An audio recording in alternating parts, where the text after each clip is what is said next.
শুভ দুপুর বন্ধুরা, দুপুরের মেনুগুলো দেখাতে আবার সময় মতো চলে এসেছি তোমাদের সামনে। তা ঝটপট চলো দেখিয়ে ফেলি।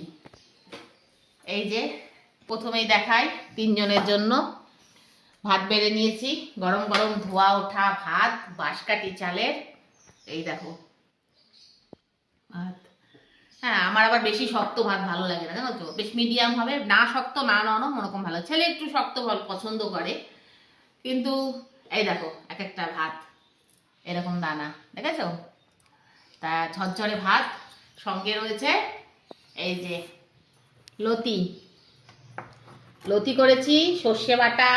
এই যে একটা বড় বড় চিংড়ি মাছ, এই দেখো বন্ধুরা, বড় বড় চিংড়ি মাছ দিয়ে সর্ষে বাটা দিয়ে রসুন দিয়ে লতি করেছি। হ্যাঁ, লতিটা কেমন হয়েছে বলো।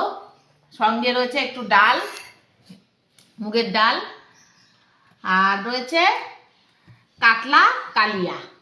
এই যে লাল লাল একদম কাতলা কালিয়া, গরম গরম। এই বেশিক্ষণ হয়নি, রান্নাটা শেষ হয়েছে, নিয়ে আজকে দেরি করেই করেছি রান্না। তো রান্না একদম গরম সব কিছু। তা এটাই আজকে আমাদের মেনুটা কেমন জানিও আমাকে, বলো যে কেমন হয়েছে মেনুটা। কম আইটেম, কিন্তু খেতে কিন্তু খুব টেস্টি। লতি বলো, চিংড়ি মাছ দিয়ে একদম জমে যায়। তবে নারকেল দিতে পারিনি বন্ধুরা, নারকেল ছিল না ঘরে, যেন নারকেলটা দিতে পারিনি। আজকে সর্ষে বাটা দিয়েই করেছি, রসুন সোমবার দিয়ে। লতি আমার ছেলে ভীষণ ভালো খায়, তা ছেলের জন্যই বেশিরভাগ করা হয়। আর চিংড়ি মাছ দিলে তো কথাই নেই, জমে যায় আরো। নাও খেয়ে বলো বন্ধুদেরকে কেমন হয়েছে। ভালো হয়েছে। নারকেল হলে আর একটু ভালো হতো, তাই? কিন্তু এটাও ভালো হয়েছে। এটা ভালো হয়েছে, হ্যাঁ। নারকেল হলে আরেকটু জমে যেত আর কি, একদম সোনে পে সুহাগা। তা যাই হোক, এই হলো আমাদের আজকের খাওয়া দাওয়ার আইটেম। ওর বাবা তো বলছে ভালোই হয়েছে, আমিও একটু খেয়ে বলি।